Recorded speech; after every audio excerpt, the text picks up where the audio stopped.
C'est lundi, he's back, rien à voir avec le diplôme, juste qu'il est de retour. Bonjour mes chers Bonjour, compatriotes. C'est vrai que le diplôme et Cédric Cizer, ça sonne pas bien ensemble, Non, ça va pas bien. Est... Quel plaisir de vous revoir après vos 3 semaines de vacances. Mais quel faux cul. Incroyable, bon, ça vous m'avez pas manqué du tout. Hein. En fait, bon, c'est vrai. Ouais, j'ai remarqué que si on veut avoir beaucoup de vacances, faut être soit prof, soit animateur de matinale sur Sud Radio. Ah bon? Vous avez des vacances donc, toutes les 2 semaines à peu près. Oui, vous êtes les seuls Français qui avaient plus de jours de vacances que de jours de travail tous les deux. Ah bon? Donc bravo, ça me fait plaisir.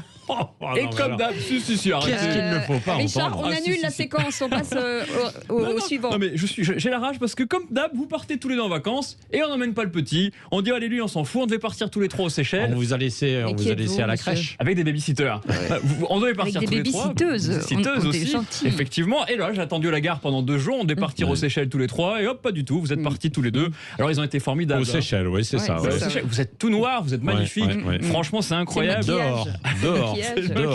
Alors il y a Laurence Garcia. Il n'y a pas de trace du masque, hein, vous avez vu? Non, vous êtes très mais fort. parce que quand vous êtes seul face au soleil, vous n'êtes pas obligé de porter le masque. C'est vrai. Vous n'étiez pas au but de Chaumont. Vous n'étiez pas au but de Chaumont. Non, au but de Chaumont, non. Pas du tout. Non, alors ils ont été formidables, vos remplaçants Laurence Garcia et Benjamin Blaise. Glaise. Ah, Glaise, excusez-moi. Ah, déjà, ça commence bien. Excusez-moi. Non, mais ils ont été très sympas. Ils m'ont rappelé mes débuts quand je faisais de la radio en CE2 à l'école. Et c'était très cool. Non, mais ils ont été sympas de vous rendre le micro parce que normalement, vous connaissez l'adage. Il va à la chasse, perd sa tasse. Donc, à sa place, excusez-moi. Mais bon, maintenant, on s'est retrouvés. On ne se quittera plus jamais. D'accord, tous les 3. Et surtout, pour votre retour, j'ai un message. Désolé, Cécile. Bonjour Cédric, je suis Laurent, directeur de club de vacances naturistes clandestins. Et comme dans les menus de Pierre-Jean Chalençon, ici on a aussi des champignons. Bon, beaucoup de mes clients gardent le masque pour rester incognito, mais moi on me la fait pas, hein. Je vous ai reconnu la semaine dernière, Patrick Roger. Même si vous étiez là, Incognitub. Incognitub, bravo. Mignon, mais non, mais ça vous va bien en tout cas. C'est une réputation, Patrick Roger, mais vous avez le dos large, Patrick, quand même. Très très large, ça me fait plaisir qu'il soit de retour. Alors si je vous dis... Il est patron du camping d'où, lui, notre ami là? C'est au Cap d'Agde. Ah, c'est au Cap d'Agde. Ouais, non, c'est à la queue en brie, me dit-on. C'est plus précis, excusez-moi. C'est sympa, mais c'est moins glamour. On embrasse les gens qui habitent à la queue en brie, je sais pas comment on les appelle. Alors si je vous dis... Les queues je crois, on les appelle. Je crois. Oui. On embrasse Bézu. Alors si je vous dis qu'il a un palmarès impressionnant, avec quand même 3 tournois remportés en 12 ans, dont le mythique tournoi Open Park Auvergne-Rhône-Alpes. Si je vous dis qu'il a empoché 8 millions d'euros grâce à ses performances, et si je vous dis que surtout il a blessé 489 ramasseurs de balles, vous me répondez qu'on parle de... Benoît Paire, bien entendu. Toujours le même. Benoît Paire, oui. Mais vous avez vu, je suis dégoûté. La tête de Turc, Benoît Paire et Neymar. Mais pas du tout, vous avez vu que ce week-end, moi je suis dégoûté parce que j'adore Benoît Paire, il me fait beaucoup rigoler. Et la Fédération française de tennis a décidé de l'écarter. Il ne pourra pas participer aux Jeux Olympiques. Tout ça parce qu'il a des comportements déplacés. Je trouve ça scandaleux, vraiment. Je vais me parce qu'il fait le spectacle. Il fait le spectacle. Moi j'adore, mais ses comportements déplacés. Mais bien sûr, j'adore. On se régale, on regarde des best-of le soir quand on s'ennuie. Et Nelson Montfort. J'ai envoyé Nelson Montfort tenter de lui parler à Benoît Paire. On va voir à la sortie de son entraînement. Alors, pas son entraînement de tennis, son entraînement de kickboxing. Je viens de recevoir le message, on va voir. Oui, Patrick, je suis en direct et en exclusivité avec Benoît Paire. I am in live with the guy completely dingo.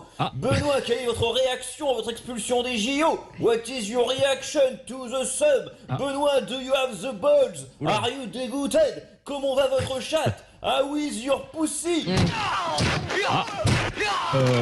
Bon, Nelson, je suis désolé, j'espère que ça va aller pour Nelson. Remettez le son là.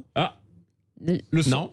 Non, Nelson, il y a Nelson, pas je crois qu'il est plus là, Nelson. Je pense qu'on l'a perdu. Je suis désolé, Nelson. Bon, bah alors pas de panique. Hein. Benoît Paire. Personne n'a été blessé. Malheureusement, je crois que si. Alors, Benoît Paire, il participera au JO 2024. Ne vous inquiétez pas. Pour un nouveau sport olympique, le lancer de raquette. Il paraît qu'il peut assommer un moustique à 500 mètres, Benoît Paire. Et alors, pour votre retour ce matin, on l'embrasse. J'ai une surprise justement, et vous allez pouvoir l'embrasser en direct parce que j'ai une surprise pour vous et pour les auditeurs de Sud Radio. Benoît Paire est avec nous en direct. Oui, attention, il ne veut parler qu'à moi, entre supporters de l'OM et surtout entre sportifs de haut niveau. Voilà. Merci beaucoup de vous moquer de moi, ça fait plaisir. J'ai préféré le téléphone parce qu'après ce sais pas ce qui est le plus proche de vous, haut niveau ou sportif ou ni l'un ni l'autre. Les deux, je pense. J'ai préféré le téléphone après ce qu'a vécu Nelson. Alors on me dit qu'il est en ligne. Bonjour Benoît Paire. Merci d'être sur Sud Radio. Alors quel est le premier mot qui vous vient à la bouche après votre éviction des JO? D'accord, alors je comprends, c'est concis. Hein. Alors pour entrer un peu plus dans les détails, j'imagine que c'est une énorme déception pour vous parce que les JO, c'est l'apogée d'une carrière, quoi. J'en ai rien à cirer, quoi. Je veux dire, vraiment, ça me passe, mais à des années-lumière, quoi. Ah d'accord. J'en ai rien à branler, rien à foutre et je vais rentrer chez moi. D'accord, c'est un témoignage plein d'humanité, hein, c'est très poignant. Alors Benoît, je sais que voilà, vous avez rendez-vous pour un entraînement de coup droit avec Jean Lassalle dans quelques instants. Alors une dernière question. Avec Jean Lassalle. Avec Jean Lassalle, oui. Bien sûr. Alors, bien sûr. Alors, est-ce que vous avez une explication, Benoît Paire, à cette décision de la fédération ? Toute ma vie, j'aurai un manque de chat. Toute ma vie, putain. Eh ben, c'est une explication plausible. Alors merci Benoît pour cette interview édifiante et exclusive pour Sud Radio. J'espère que. Non mais ça, ce sont des extraits quand même bien réels, quoi, en plus. Hein. Mais c'est ça qui est terrible. J'avais tellement de choix, je pouvais faire ce que je voulais. Je pouvais faire 5 chroniques sur ça. C'est magnifique. Bon allez, il est temps de jouer. Ah, d'accord. Attention. À Épernay dans la Marne, qu'est-il arrivé à 140 personnes ? Elles ont été bloquées pendant 4 heures dans un supermarché. Elles pensaient avoir été vaccinées au Pfizer alors qu'en fait il s'agissait de sérum physiologique. Ou ces 140 personnes ont découvert qu'elles étaient les enfants cachés de Patrick Roger.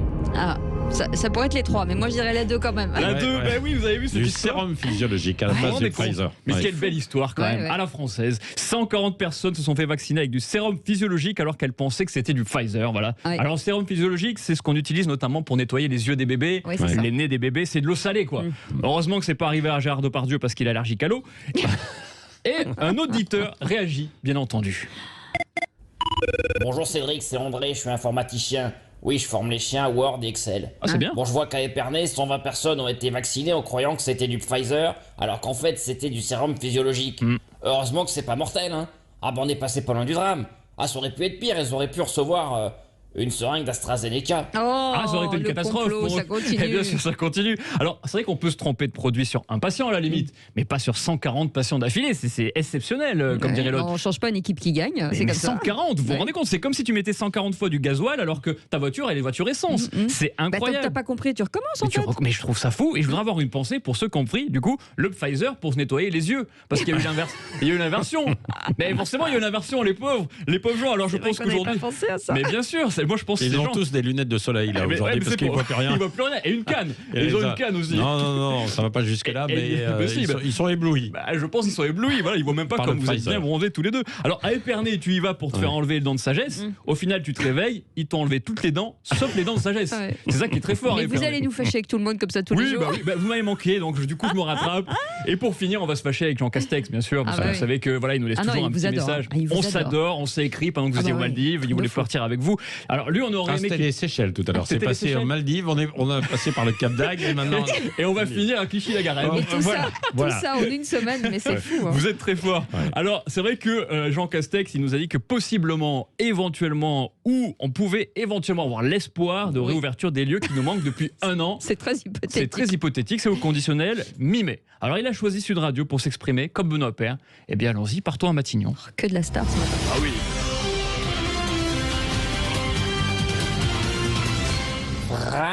Français, le gouvernement vous confirme que le 15 mai, les bars, les restaurants et les lieux culturels seront ouverts. Ils seront ouverts en Espagne. Ah oui, bon d'accord, donc on est foutu. On pourra pas y aller. Je suis désolé. On n'y arrivera jamais. Mais aux Maldives, c'était ouvert ? Je ne sais pas. Mais en Espagne, c'est déjà ouvert. C'est ça, tout est ouvert. En tout cas, ça enfin, peut-être pas tout, mais ça va peut-être refermer, on ne sait pas. Oui, ça va refermer, bien sûr. Bon, ben voilà, allez. je vais commencer à écrire les lettres d'excuses à tout le monde. Neymar, on s'en occupera mercredi, puisque c'est mercredi soir, le Paris Saint-Germain. Allez, on ferme pour l'instant. On ferme. Allez, on ferme. Merci beaucoup, Cédric. On vous retrouve sur sudradio.fr. Et à demain, j'espère.